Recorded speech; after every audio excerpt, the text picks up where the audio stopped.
આકાશવાણી ભુજ પ્રસ્તુત છે અખબારોની હેડલાઇન્સનો કાર્યક્રમ હેવર હેવર.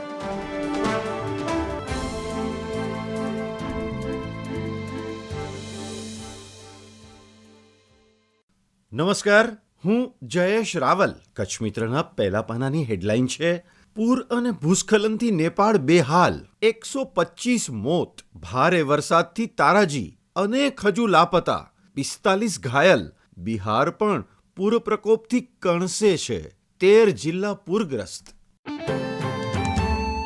કચ્છ મિત્રના પહેલા પાને બીજી એક હેડલાઇન છે: ઇઝરાયેલે હિઝબુલ્લાના વધુ 2 કમાન્ડર ફૂંક્યા. બીજા દિવસે ઘાતક હુમલા જારી રાખતા નેતન્યાહુની સેનાએ નબીલ ફોક અને હસન ખલીફાનો ખાત્મો કર્યો.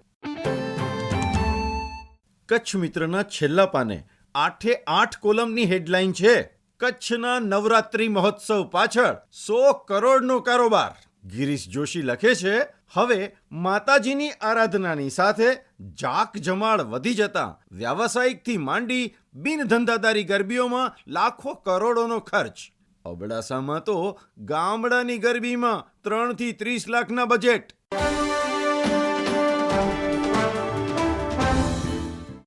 હું કેવિન સોની. સંદેશના પહેલા પાને સમાચાર છે: હવે સિરિયામાં યુએસની એર સ્ટ્રાઇક, 37 આતંકી ઠાર. ઉત્તર પશ્ચિમી સિરિયામાં કરાયેલા આ હુમલામાં ઇસ્લામિક સ્ટેટ અને અલ-કાયદાના આતંકીઓ મરાયા. સંદેશના છેલ્લા પાને અન્ય એક સમાચાર છે: નવરાત્રિમાં દેશદેવી માં આશાપુરાના 7 લાખથી વધુ માઈ ભક્તો દર્શન કરશે. માતાના મઢ ખાતે મંદિર પરિસરમાં વિશાળ ડોમ ઊભો કરાયો.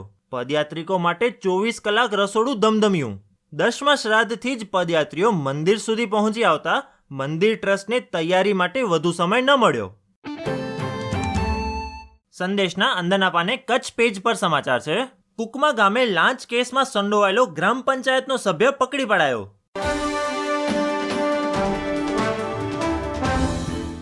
હું શ્વેતા સુથાર. ગુજરાત સમાચારના અંદરના પાને સમાચાર છે: અંજારમાં નાની નાગલપર ગામે નોખી અનોખી સાત્વિક નવરાત્રી. પર્યાવરણને કેન્દ્રમાં રાખી સ્વચ્છતાની સાથે સ્વસ્થતા અગ્રતા ક્રમે. સુશોભન પાણી પ્રસાદ માટે પ્લાસ્ટિકનો ઉપયોગ નિષેધ. માતાજીના ગરબા જ ગવાશે, ફિલ્મી ગીતોના તાલ નહીં. ગાયના ગોબરની ધૂપબત્તી, ગાયના દૂધમાંથી પ્રસાદ, દીવામાં તલનું તેલ. સ્થાપનની જગ્યાએ ગાયના ગોબરનું લીપણ હશે. ગુજરાત સમાચારના છેલ્લા પાને સમાચાર છે: અમારું કોઈ સાંભળતું નથી. કચ્છના એમએલએ રાજ્યપાલને રજૂઆત કરી. કચ્છના થર્મલ પ્લાન્ટમાંથી 350 કર્મીઓને છૂટા કરી દેવાયા. જાય તો જાય કહાં?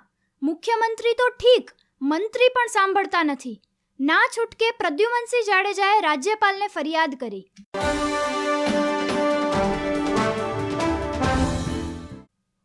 હું ચિત્રા ચૌધરી. દિવ્ય ભાસ્કરના ભુજ ફ્રન્ટ પેજ પર હેડલાઇન છે: ભુજ આશાપુરા મંદિરે નવરાત્રિની તૈયારીઓ શરૂ. માતાજીના આભૂષણોને શણગારાયા. સોની પરિવારના 25 સભ્યો દ્વારા વર્ષો જૂની પરંપરા પ્રમાણે સફાઈ કરાઈ. દિવ્ય ભાસ્કરના અંદરના પાને મંડે પોઝિટિવનો અહેવાલ છે: વાદી સમાજ નીલપરમાં બનાવે છે 1 કરોડના ખર્ચે મંદિર. ઘાસના ભૂંગામાં રહેતા લોકો માતાજીના મંદિર નિર્માણ બાદ જ બનાવશે પોતાના પાકા મકાન. સમયના બદલાતા પ્રવાહ સાથે મોરલી, સાપ, જાદુ છોડી વિચરતા સમાજના યુવાનો ખેતી તરફ વળ્યા. બાળકો શાળાએ જતા થયા. 35 પરિવારોએ બચત કરેલી રકમમાંથી રોડ ટચ જમીન ખરીદ કરી વસવાટની કરી શરૂઆત.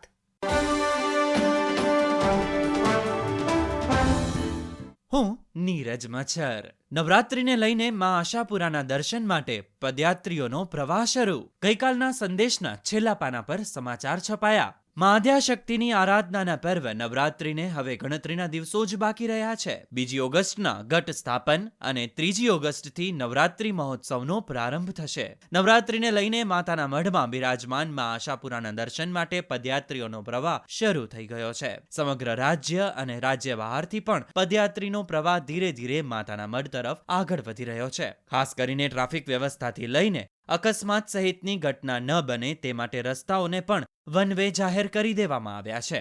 સામાન્ય રીતે આસો નવરાત્રિને ધ્યાને લઈને માના દર્શન માટે કચ્છ તેમજ રાજ્ય અને બહારથી પણ પદયાત્રીઓ મોટી સંખ્યામાં માતાના મઢ માના દર્શન માટે ઉમટી પડે છે. અમુક માઈ ભક્તો દડતા દડતા, અમુક આંખે પાટા બાંધીને પણ પોતાની માનતા પૂર્ણ કરતા હોય છે.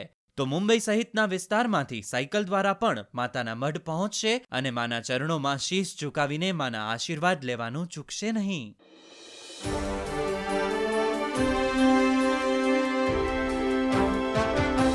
અખબારોની હેડલાઇન્સનો કાર્યક્રમ હેવર હેવર